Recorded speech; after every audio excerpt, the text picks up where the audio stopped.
Hello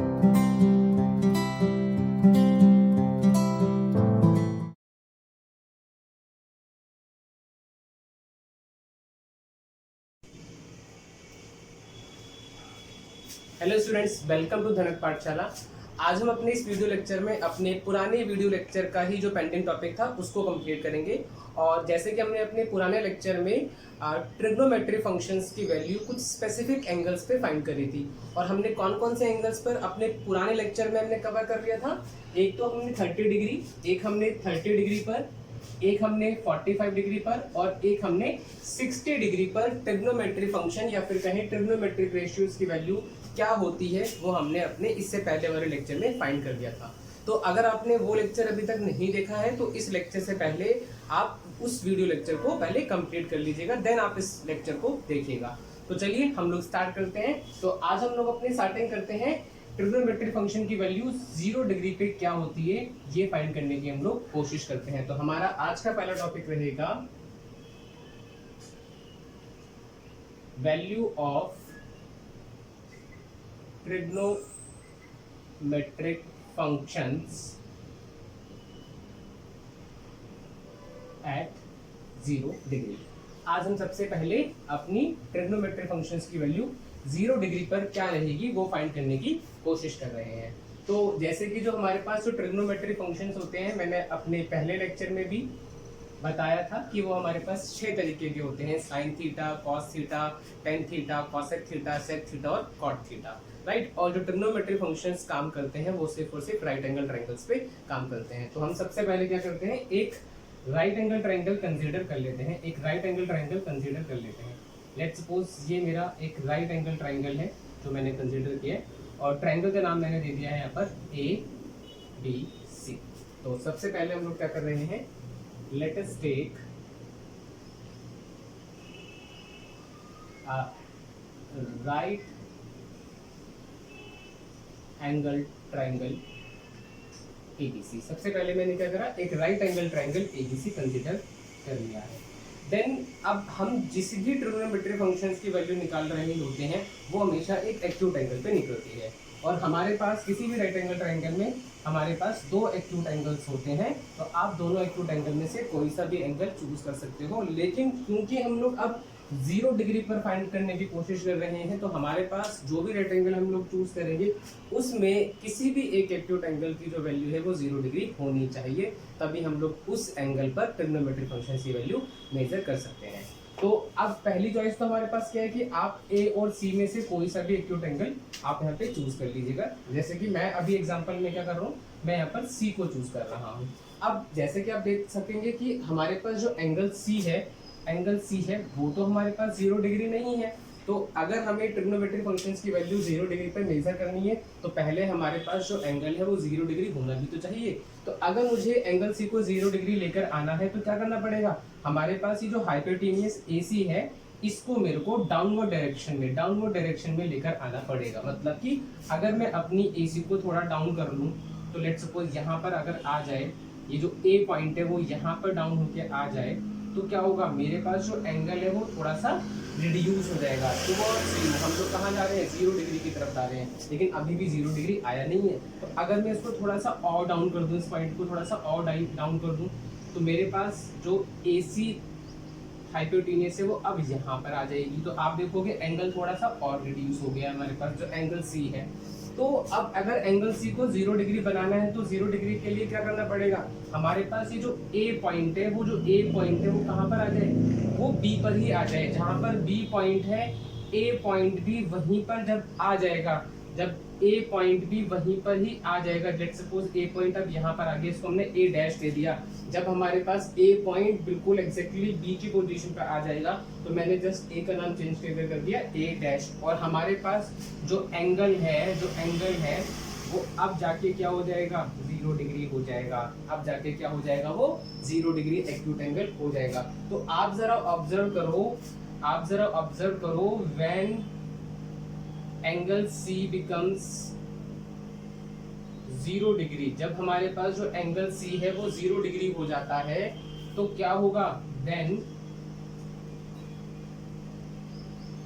A dash B becomes 0। तो हमारे पास जो a डैश b है, मतलब कि जो हमारे पास क्या था, परपेंडिकुलर था। परपेंडिकुलर क्यों?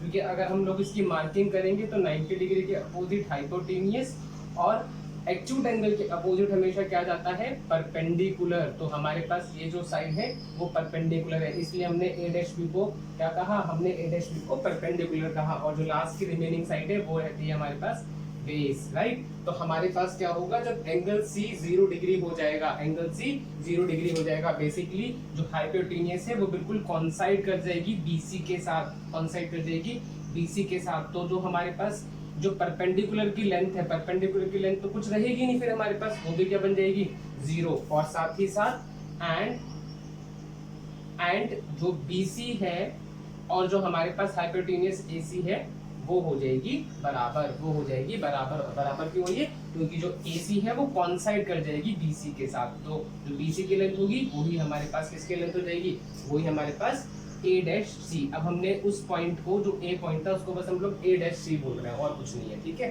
तो अब हमारे पास क्या है, अब हमारे पास ट्राइंगल की तीनों साइड के बारे में नॉलेज आ गई है।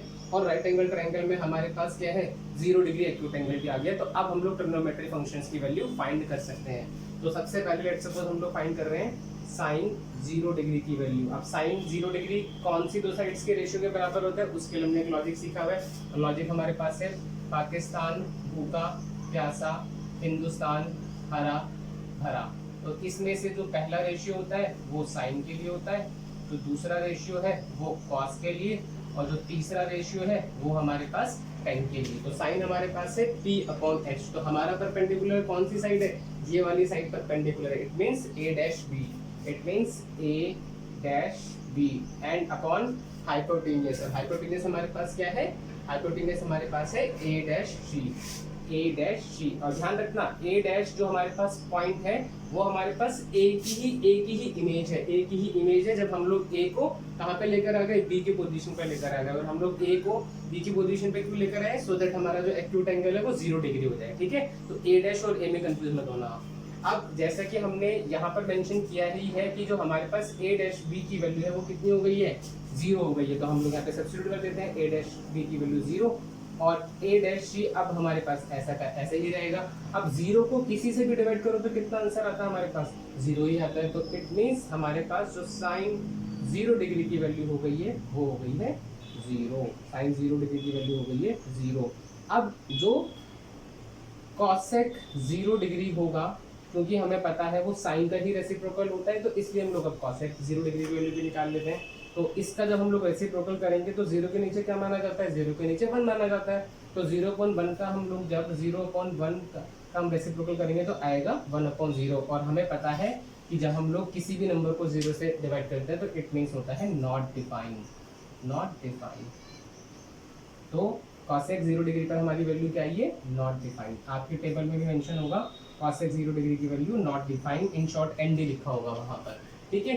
तो नेक्स्ट मूव करते हैं हम लोग कॉस 0 डिग्री पर। अब कॉस किसके बराबर होता है हमारे पास, base upon hypotenuse, base upon hypotenuse. तो बेस हमारे पास कितनी है, बेस हमारे पास है BC, बेस हमारे पास है BC। और हाइपोटेनियस हमारे पास कौन सी है, हाइपोटेनियस हमारे पास है A dash C, A dash C।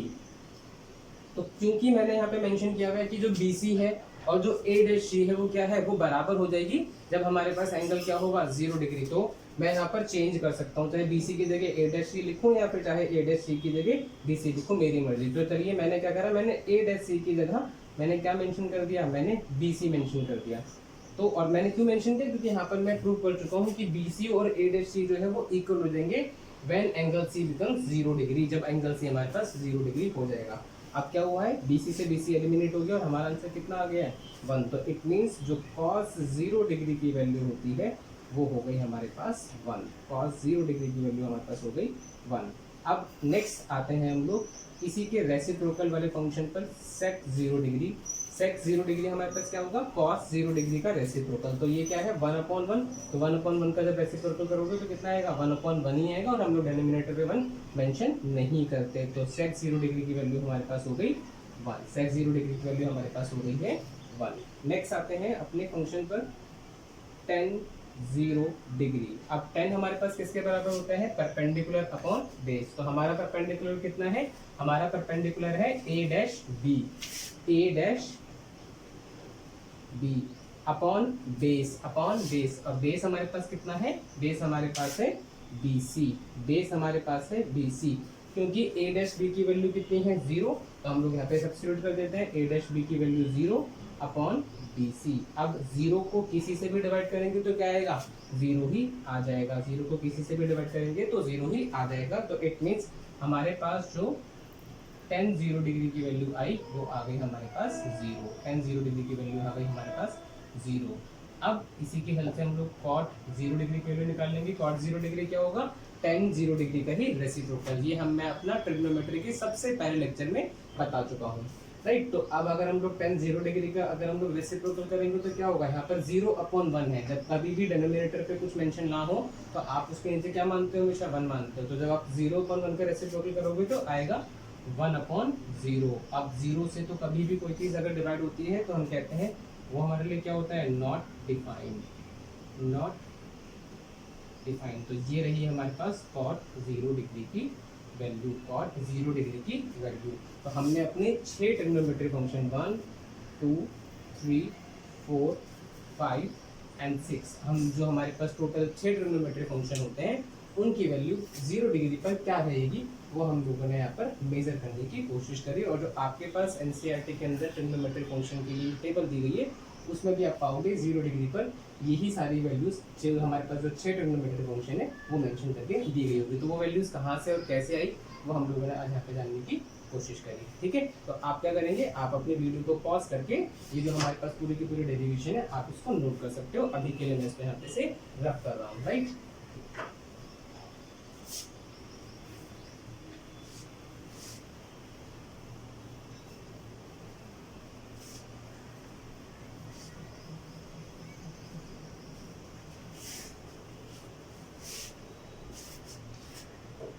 Next आते हैं हम लोग, अभी हमने क्या करा, अभी हमने 0 डिग्री पर क्या वैल्यू रहेगी वो हम लोगों ने यहाँ पे जानने की कोशिश करी।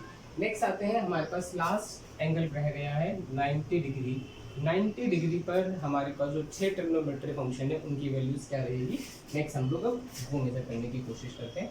तो हमने 0 डिग्री की जगह यहाँ पर लिखी है 90 डिग्री, 90 डिग्री। तो अब 90 डिग्री पर हमारे पास ट्रिग्नोमेट्री फंक्शन की वैल्यू क्या रहेगी वो हम लोग मेजर करने की कोशिश करेंगे। तो अगेन हम लोगों को क्या रिक्वायरमेंट रहेगी, अगेन एक राइट एंगल ट्रायंगल की हम लोगों को रिक्वायरमेंट रहेगी। तो सब फिर से हम लोग एक राइट एंगल ट्रायंगल कंसीडर कर लेते हैं।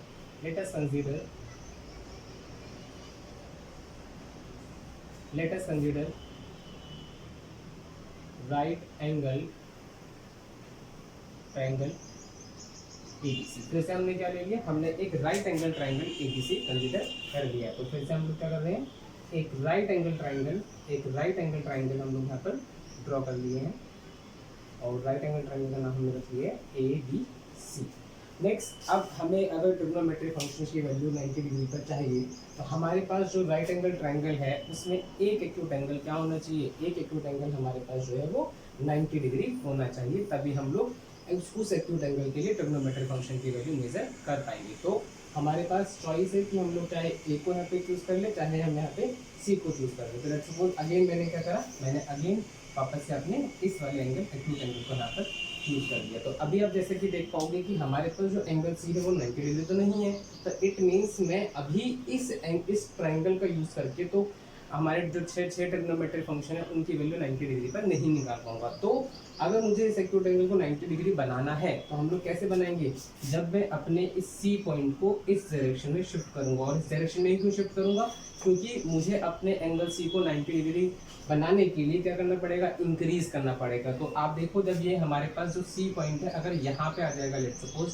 जब ये सी पॉइंट यहाँ पर आ जाएगा तो हमारे पास जो हाइपोटेनियस है वो आप देखो अब थोड़ी शिफ्ट होकर ऐसी बन जाएगी और हमारे पास जो एंगल है वो क्या हो जाएगा, थोड़ा सा इंक्रीज कर जाएगा। जो एक्यूट एंगल सी है वो क्या हो जाएगा, वो थोड़ा सा और इंक्रीज कर जाएगा। अगर मैं सी को और पास लेकर आऊँ तो आप देखोगे जो एक्यूट एंगल सी है वो क्या हो जाएगा, वो थोड़ा सा और बढ़ जाएगा। बेसिकली हमारे पास जो एक्यूट एंगल की लाइन है वो क्या हो रही है, अब पहले इतनी थी हमारे पास, फिर बढ़ के थोड़ा सा एंगल और बढ़ गया, फिर थोड़ा सा और एंगल बढ़ गया और हम लोग किस तरफ जाने लग गए हैं, हम लोग 90 डिग्री की तरफ जाने लग गए हैं। और जब आप अपने सी पॉइंट को बी पर कॉन्सेंट करा दोगे, जब अपने सी पॉइंट को बी पर कॉन्सेंट करा दोगे, मतलब बेसिकली सी पॉइंट उठ के कहाँ जाएगा, जहाँ पर बी है। तो हम लोगों ने उसका नाम चेंज कर दिया, सी डैश बन गया। जब हमारे पास सी पॉइंट शिफ्ट होकर बी की पोजीशन पे आ जाएगा, तो हमने सी पॉइंट का नाम चेंज करके कर दिया सी डैश। और हमारे पास मतलब बेसिकली ये जो ए सी है वो किसके साथ कॉन्सेंट कर देगी, ए सी कॉन्सेंट कर देगी किसके साथ, ए बी के साथ, ए बी के साथ। तब हमारा जाके जो एंगल सी है वो बनेगा 90 डिग्री। तो फिर हम ऑब्जर्वेशन लिखते हैं, when acute angle C becomes 90 degree, जब हमारे पास एंगल सी जो है वो 90 डिग्री हो जाएगा, तो उस वक्त क्योंकि ए बी और हमारे पास जो हाइपोटेनियस ए सी है वो क्या कर गई है, कॉन्साइड कर गई है, तो इसीलिए वो दोनों क्या हो जाएगी, बराबर हो जाएगी। मतलब कि जो ए बी है वो बराबर हो जाएगा हमारे पास ए सी डैश, और जो सी है और जो सी डैश पॉइंट है वो एक ही पॉइंट है। मतलब बेसिकली जब मैंने सी को शिफ्ट करके बी की पोजीशन पे ले गया, तो मैंने उसका जस्ट एक नाम चेंज कर दिया, वो बन गया मेरे लिए सी डैश पॉइंट। तो दोनों क्या हो जाएंगे, बराबर हो जाएंगे। और साथ ही साथ आप देखोगे, जब मैं सी को बी की तरफ शिफ्ट कर रहा हूँ तो मेरे पास जो बीसी की लेंथ है वो क्या होती चली जाएगी, वो रिड्यूस होती चली जाएगी। पहले बीसी की लेंथ इतनी बड़ी थी हमारे पास, फिर क्या हो गया, छोटी होकर इतनी बन गई, फिर छोटी होकर इतनी बन गई। और जब हमारे पास सी पॉइंट बी पर ही चला जाएगा तो क्या हो जाएगा, बिल्कुल ही क्या हो जाएगी, वो जीरो हो जाएगी। तो बेसिकली हमारे पास क्या हो जाएगा, जो सी डैश बी है, जो सी डैश बी है वो बन जाएगा हमारे पास जीरो, जो सी डैश बी है वो बन जाएगा हमारे पास जीरो। और क्योंकि हमने एक्यूट एंगल ये चुना है तो हमें मार्किंग इसके हिसाब से करनी पड़ेगी। और मार्किंग क्यों इंपॉर्टेंट है, क्योंकि बिना मार्किंग के मैं अपनी जो 6 ट्रिग्नोमेट्रिक फंक्शंस की वैल्यू है उनको हम नहीं निकाल सकते। जब हमें यही नहीं पता होगा कि परपेंडिकुलर कहाँ पर और हाइपोटेनियस कहाँ पर और बेस कहाँ पर है, तो फिर हम लोग कैसे फंक्शंस की वैल्यू निकालेंगे। तो इसलिए मार्किंग अपने लिए इंपॉर्टेंट है। तो 90 डिग्री के अपोजिट हाइपोटेनियस, ठीक है, एक्यूट एंगल के अपोजिट परपेंडिकुलर, और जो लास्ट का जो रिमेनिंग साइड रहती है वो रहती है हमारे पास बेस। तो जितना हमने यहाँ पे मार्किंग कर लिया, हाइपोटेनियस, परपेंडिकुलर और यहाँ पे हमारा हो गया बेस। अब हम लोग अपने जो हमारे पास 6 ट्रिग्नोमेट्रिक फंक्शन है उनकी वैल्यू 90 डिग्री पर क्या रहेगी वो हम लोग मेजर कर सकते हैं। तो साइन 90, तो अगेन साइन किसके बराबर होता है, पाकिस्तान भूखा प्यासा, हिंदुस्तान हरा भरा।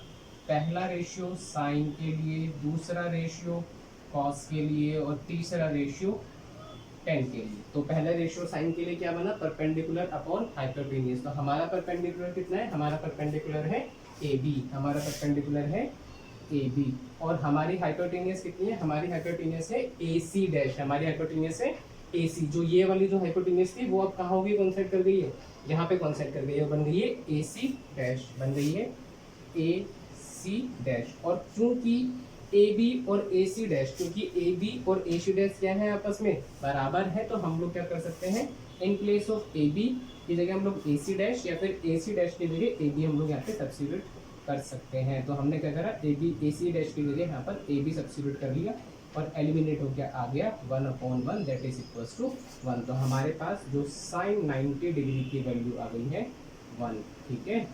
अब क्योंकि साइन 90 डिग्री की वैल्यू 1 आ गई है, तो हमारे पास जो कॉसेक 90 डिग्री है वो क्या हो जाएगा, साइन का ही रेसिप्रोकल। तो साइन का रेसिप्रोकल मतलब 1/1 का रेसिप्रोकल क्या होगा, 1/1 ही होगा। तो डिनोमिनेटर पर तो 1 हम लोग मेंशन करते हैं, तो कॉसेक 90 डिग्री की वैल्यू भी क्या हो जाएगी, कॉसेक 90 डिग्री की वैल्यू हो जाएगी हमारे पास 1, राइट। नेक्स्ट मूव करते हैं कॉस 90 डिग्री। तो कॉस हमारे पास क्या होता है, base upon hypotenuse, base upon hypotenuse. तो हमारे पास जो बेस है, हमारे पास बेस कौन सा था, हमारे पास बेस था BC, हमारे पास बेस था BC, जो अब बन गया है BC डैश, क्योंकि हम लोग C को हम B की पोजीशन पे लेके चले गए हैं। तो बेस हो गया हमारे पास BC डैश और अपॉन में क्या रहेगा, हाइपोटेनियस। तो हाइपोटेनियस क्या है, हाइपोटेनियस बन गया है हमारे पास AC डैश, हाइपोटेनियस हमारे पास बन गई है AC डैश। तो अब क्योंकि हमारे पास जो BC डैश की वैल्यू है, जो BC डैश की वैल्यू हमारे पास क्या है, वो तो 0 हो चुकी है। BC डैश की वैल्यू कितनी हो चुकी है, वो तो 0 हो चुकी है। तो मैं यहाँ पर BC डैश की जगह क्या लिख सकता हूँ, 0 अपॉन AC डैश। और क्योंकि 0 को किसी से भी डिवाइड करते हैं तो हमारा आंसर क्या आता है, 0। तो इट मीन्स कॉस 90 डिग्री की वैल्यू हमारे पास आ गई है 0। अब कॉस 90 की वैल्यू 0 आ गई है, तो इट मीन्स अगर हम लोग सेक 90 डिग्री की वैल्यू निकालना चाहें तो सेक 90 क्या होगा, कॉस का ही रेसिप्रोकल। तो 0/1 का रेसिप्रोकल हो जाएगा 1/0, और हमें जैसे कि हमने बार बार हम बात कर रहे हैं कि 0 से अगर हम डिवाइड नहीं कर सकते वो वैल्यू हमेशा क्या होती है, नॉट डिफाइंड। नॉट डिफाइंड, तो इट मीन सेक 90 डिग्री की वैल्यू कितनी हुई, सेक 90 डिग्री वैल्यू हुई नॉट डिफाइंड। नेक्स्ट आते हैं टेन 90 डिग्री। टेन 90 डिग्री, अब टेन हमारे पास क्या होता है, परपेंडिकुलर अपॉन बेस। अब हमारे पास जो परपेंडिकुलर है वो कितना है, हमारे पास परपेंडिकुलर है ए बी, हमारे पास परपेंडिकुलर है ए बी अपॉन बेस। अब बेस हमारे पास कितना है, बेस हमारे पास कितना है, बेस हमारे पास है बी सी डैश, बेस हमारे पास है B C dash, B C dash, क्योंकि हमारे पास जो बी सी डैश की वैल्यू है वो 0 हो चुकी है, क्योंकि बी सी डैश की वैल्यू हमारे पास कितनी हो चुकी है, 0 हो चुकी है। तो जब मैं क्या करूँगा, जब मैं 0 को किसी से भी डिवाइड करता हूँ तो वैल्यू क्या आती है, नॉट डिफाइंड, नॉट डिफाइंड। तो इसलिए हमारे पास 1090 डिग्री की वैल्यू, 1090 डिग्री की वैल्यू कितनी हो गई है, नॉट डिफाइंड, हमें नहीं पता। तो अगर 1090 की आ गई है, तो अगर हम लोग cot 90 डिग्री की वैल्यू निकालना चाहें तो cot 90 क्या होगा, ठीक 1090 का ही रेसिप्रोकल, 1090 का ही रेसिप्रोकल। तो जब हमारे पास ए बी अपॉन 0 था तो वो हो जाएगा हमारे पास 0 upon A B, 0 upon A B, और 0 को किसी से भी डिवाइड करते, 0 किसी से भी डिवाइड हो सकता है, तो अगर हम 0 को किसी से भी डिवाइड करते हैं तो हमारा आंसर कितना आएगा, 0। तो इट मीन्स cot 90 की वैल्यू हमारे पास हो गई है, cot 90 के लिए हमारे पास हो गई है 0। तो इस तरीके से हमने जो 6 ट्रिग्नोमेट्री फंक्शन थे हमारे पास, साइन, कॉसेक, कॉस, सेक, टेन और कॉट, हमने उनकी वैल्यू 90 डिग्री पर क्या रहेगी वो हम लोगों ने यहाँ पर मेजर करने की कोशिश करी। तो हमारे पास जो टेबल दी गई है एनसीईआरटी में, वहाँ पर भी अगेन आप चेक कर सकते हो 90 डिग्री पर जो वैल्यूज हमने निकाली है ट्रिग्नोमेट्री फंक्शन की, वही वैल्यूज उस टेबल पे मेंशन होगी। तो वो वैल्यूज कहाँ से और कैसे आई है वही हमने अपने इन 2 लेक्चर्स के अंदर जानने की कोशिश करी, इस लेक्चर में और इससे पहले वाले लेक्चर में। अब हम लोग क्या करेंगे, अब हमने क्योंकि सभी ट्रिग्नोमेट्री फंक्शंस की वैल्यू 0 डिग्री पर भी, 30 डिग्री पर भी, 45 डिग्री पर भी, 60 डिग्री पर भी और 90 डिग्री पर भी मेजर कर ली है, और हमें पता रहेगा कि इन एंगल्स पर फंक्शंस की वैल्यू क्या होती है। तो अब हम लोग मूव कर सकेंगे, अब हम लोग मूव कर सकेंगे एक्सरसाइज 8.2 पर। तो हम लोग अपने नेक्स्ट लेक्चर में, नेक्स्ट वीडियो लेक्चर में डिस्कस करेंगे एक्सरसाइज 8.2। तो 8.2 जो हमारे पास एक्सरसाइज है वो नेक्स्ट वीडियो लेक्चर में हम लोग डिस्कस कर रहे होंगे। तो उससे पहले आपके लिए ज़रूरी होता है कि आप अपने इस लेक्चर को और इससे पहले वाले लेक्चर को आप पहले देख लीजिए, और अगर आपने ट्रिग्नोमेट्री का एक भी लेक्चर नहीं देखा है तो सबसे पहले ट्रिग्नोमेट्री के हमारे पास जो सबसे पहला लेक्चर था वहाँ से आप स्टार्टिंग कीजिए और इस लेक्चर तक आप इसको कंप्लीट कर दिए, देन आप अपना नेक्स्ट वीडियो जो एक्सरसाइज 8.2 को लेकर होगी वो आप देखिएगा। तो आज के अपने इस लेक्चर को यहीं पर ही ख़त्म करते हैं। आशा करता हूँ कि आपको जो हमने आज अपने इस लेक्चर के अंदर ट्रिग्नोमेट्री फंक्शंस की वैल्यू 0 डिग्री पर और 90 डिग्री पर क्या होगी वो हमने यहाँ पे जानने की कोशिश करी थी, आपको समझ आई होगी। ठीक है, तो अब हम लोग मिलेंगे अपने नेक्स्ट वीडियो लेक्चर में एक्सरसाइज 8.2 के साथ में। ठीक है, थैंक यू सो मच।